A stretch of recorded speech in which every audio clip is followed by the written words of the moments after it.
And it is now time for our main guest. And tonight we're going to be talking with none other than Mikey General. Mikey, welcome to the EBUZZ. Welcome to the EBUZZ, Mikey. Blessed and love Empress K'shema, brother Courtney Mac. Yeah, man. Give thanks and praise, man. Nice to hear that and see them talking about the real things, you know? Blessings. Yeah, man. Give thanks for coming through as well, you know. I can only see you across my social media platforms just talking about your latest single, Love. Yes. Yeah. I'm promoting this new single from a new album called Hola Heights, you know, that's coming out in the summer. So, you know, I'm just promoting this new single. I think that the world need the message at this time, you know. So, sending it out. Definitely.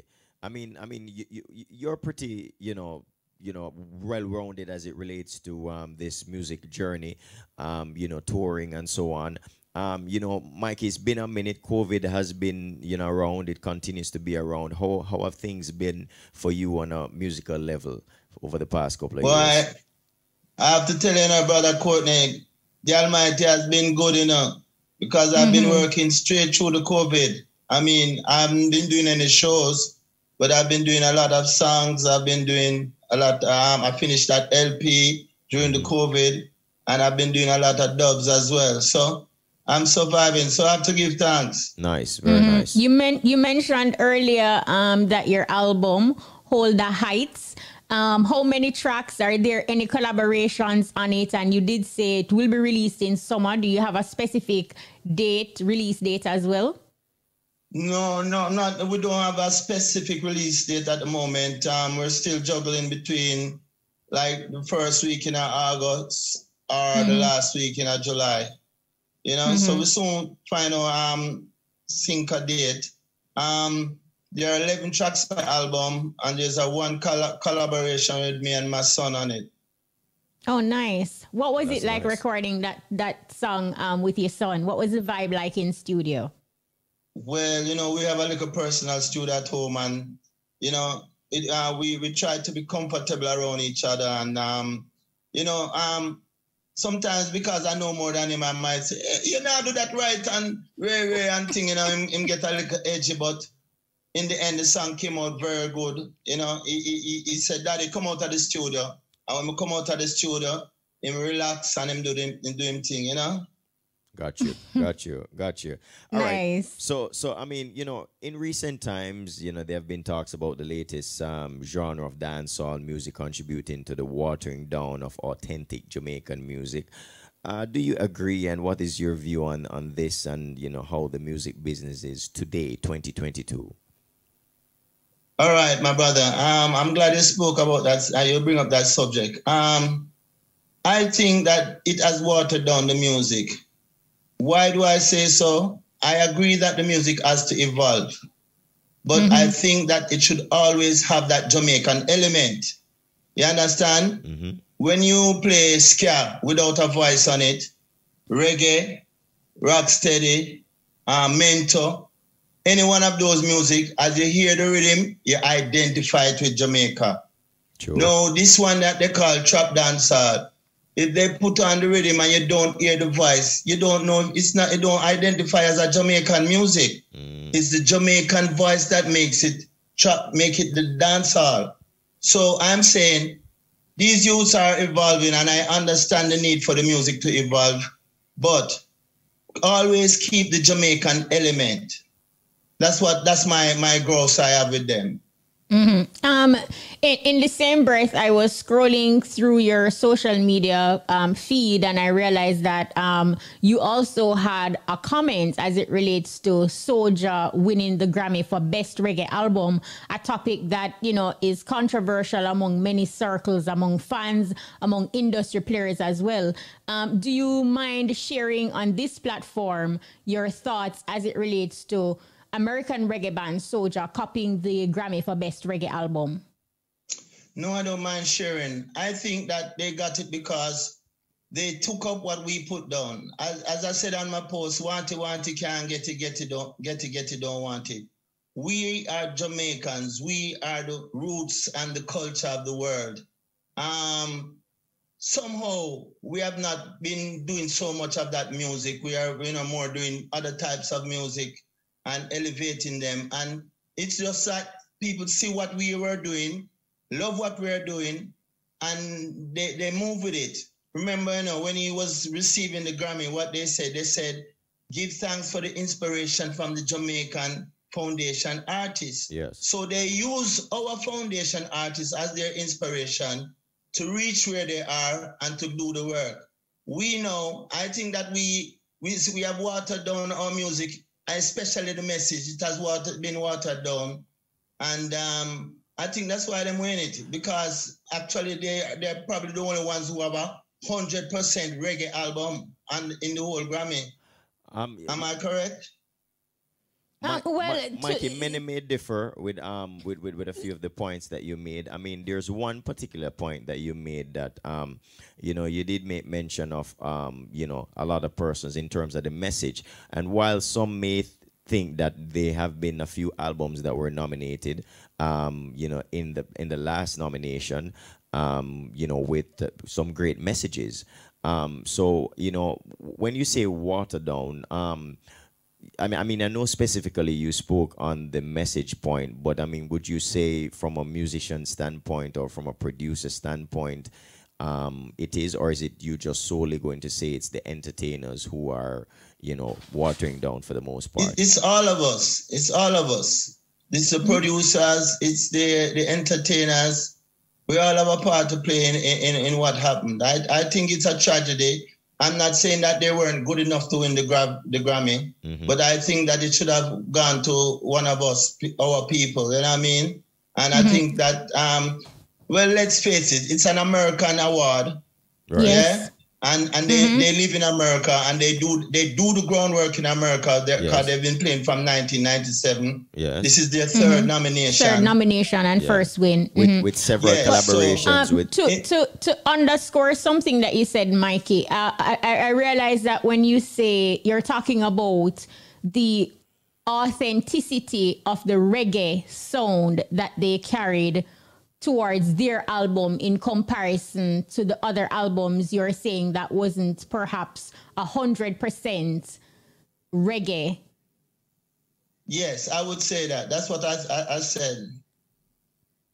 Okay, would you agree with that? I mean, yes, I agree with you to an extent. I've listened to their album. Yes, they have the authentic reggae sounds and strings to their album, but do I feel like they had the best reggae album in the mix? No, I didn't believe that. I don't think so either.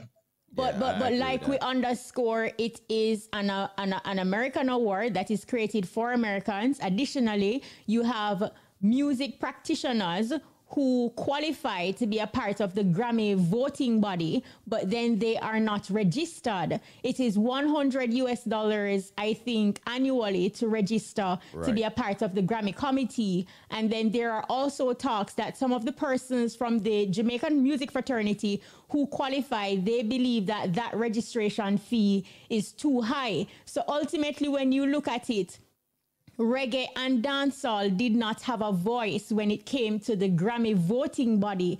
And until we have a voice, we will continue to experience and expect situations like this where other persons take the award. And we're not saying that Soulja, they are novice. They are no novice. Like you rightfully underscore, it's their third nomination, first win. They have been in the game a minute. And nobody's disputing or trying to take that away from them. But until reggae and dancehall have a voice, we can anticipate and expect more results like this, I believe. I agree with you 100%. And I think that $100 is not a lot of money for us if we really want to make a difference. I think like a body of us, like even 50 of us who qualify, could put $100 just to get in. Nothing wrong with that. Yeah, but $100 that's not much. That's not much. It's just an excuse because ultimately not everybody is carrying the music on their backs. You have people who are just looking out for their individual project an individual song they're promoting or an individual album. Very few persons actually walk the talk and have that passion for the music and want to see it rise to a next level. Only the persons who want the music to soar to higher heights will see this as an investment, not only for themselves but for the industry at large. And until we can unite, we will always have a major problem. And unification right now, just looking on the outside looking in, or even on the inside looking out, it just seems as if it is something that is far-fetched. And I believe that honestly, that is one of the the major elements that is affecting the industry locally as it relates to that, in terms of all the bodies, like we mentioned, from entertainers to musicians to all the practitioners, all the stakeholders, uniting to make this genre what it is. The truth is that we have some talented individuals, if not the best in the world, and oftentimes, after a while, you sense that the passion is they're talented musicians, but maybe for whatever reason the passion somewhat twists or turn, and then you find that somebody who is outside of being a Jamaican loves our genre and is willing to eat, sleep, and do everything that is reggae to get it right, and as a result of that, oftentimes get results based on the fact that they're appreciating reggae more. So there's so many different sides towards what we're talking about as it relates to this industry and reggae in general, and getting that global recognition. You know what I mean? But there's one thing that I really want to ask you, Mikey. I mean, what is one of the biggest lessons you've learned since being in this music industry? I know you've been here for quite some time, and since the 80s. Yeah, I'm sure there are many lessons, but I want you to just think of probably one or maybe two that you can tell me. Well, one of the things that I've learned is to understand the business of music. It's very important. I think in the early part when we were growing up, we just wanted to sing. We don't know about publishing and royalties and how to sync a song so it can go in a soundtrack and all those things. We didn't know about these things. And, those things, now the younger generation, they have come and they have realized that these advantages, and they have moved fast on it. Mm-hmm. So sometimes you see some of them and you say, well, they get them thing they from, or they get some big ass all of a sudden.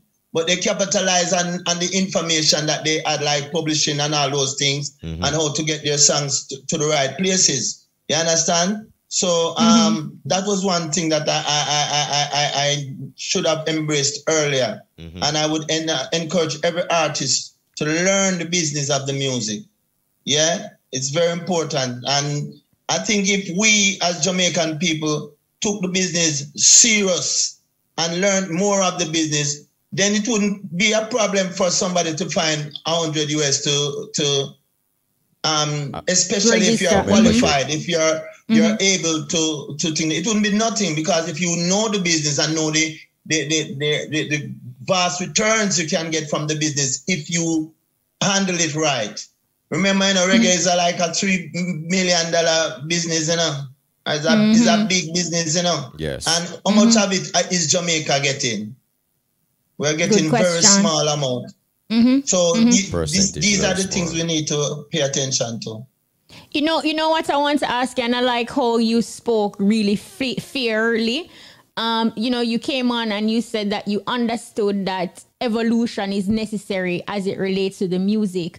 Do you think that, and you also mentioned that the younger entertainers, they jumped on the issue as it relates to understanding the business of the music and getting the music business in order to ensure that their royalties and so forth is straightened out. You also talked about trap dancehall and that kind of sound, and the importance of keeping it authentic, keep that authentic Jamaican sound in it. Do you feel like veteran entertainers like yourself could share information with the younger generation so as to fill that void that is there? So, there is somebody that they can learn from and get it. Not to assume like, you know, they know what they're doing or they know everything. You feel like the veteran entertainers could do that, bridge that gap? Of course they can. And I think some of them try to. I mean, I see Dean Fraser take up a lot of young musicians. He's mentoring them. Yes. And same way we as artists, the foundation artists, we can take up some of these young singers and young DJs and mentor them and show them how to do it. But to tell you the truth, you know, there are some, you know, I tell you the truth, you know, they say the youth are full of zeal, you know. Sometimes when the youth them get a big boss, you can't really talk to them so easy again, you know. Them change, you know. May I tell you, if the song get big and I say, well, him used to be monks here every day and him get a song and it play up on the radio. So when you call him, what I say? Well, we can't check you now, some different man in my power with. You understand? So these things are, it happens in the business. I've seen it. All the you know time. what I mean? All the so time. we love the youths and we want them because the truth of the matter is, see, we lost the Diamonds recently, Tabby and Bonnie. Condolences, and, RIP. you know, we now are becoming that elder generation that they were. Yeah, and we want to see the music prosper and strive. So we should do all we can to help the youths and encourage them. But they also, we are calling on the youths to don't be stiff-necked when you hear an elder say, yo, youth, you know, you sing that note, the half key, you can sing it better, you know. Sometimes you say that to them get upset in the studio, you know. So sometimes some of the elders are afraid to address them too. You understand? I understand that, yeah, man. All right, so Mikey, I mean, before we go, I want to know, you know, what are some of the upcoming plans that you have, I mean, in terms of for your fans for this year, 2022? I mean, I know you just released a new song and so on. Well, this year, as I said, I have the new album that's coming out in summer. As I said, the date hasn't been finalized yet. You know, we tried to put release our album on a specific date that has meaning to, you know, so I'm searching for that date. You know, His Majesty Earthstrong is the 23rd of July, but so many people putting out songs on that day, so I probably might put it out like another special day, you know? And so we're working on the album. We have singles coming out. Probably in the winter, I might be doing some shows abroad. Like are you in November, December time. Are you looking forward to touching the road again? And, you know, following the pandemic and the lockdown and all of that, and, you know, now things are back to normalcy somewhat. Are you excited about that, or are you still cautious? I'm very excited about it, you know, because I miss the fans. I miss interaction with the people and the fans, you know. Nothing like that. You know, so that's the greatest thing about music. When you're on stage and you're performing and the people love your music and reacting to it, that's one of the greatest feelings you can have. So I miss that. So I'm glad for the opportunity. I'm going out there to meet some people and greet them and share the love, you know? Which is right. Wow. Mikey General, thank you so much. Thank you so much, Mikey. Observing you know, I realize you have just this calm demeanor about you, you know, just this aura that is just calm and peaceful. Yeah, absolutely appreciate and like it. Big up. Much respect, Mikey General. Thank you. And I want to commend both of you because I listen to you both very, very regular. Yes. K'shema on Thursday, I don't miss you. Look at that. And thank you. Courtney Mac, you know. The princess still having old money, man. With the new money. When I left him out on Friday, you know, and him play some nice songs. And you know, I see that. I think that since the Grammy thing, I've been hearing more reggae. I don't know if it's true, if it has any effect, but I just seem to be hearing more reggae all over on all the stations. So I hope that. We as a people realize what a valuable treasure we have and try to preserve it as best as we can. See him so. Wow. Thank you so much. What a solid and positive note to end on. Thank you so much. All the best. Thank you very much too.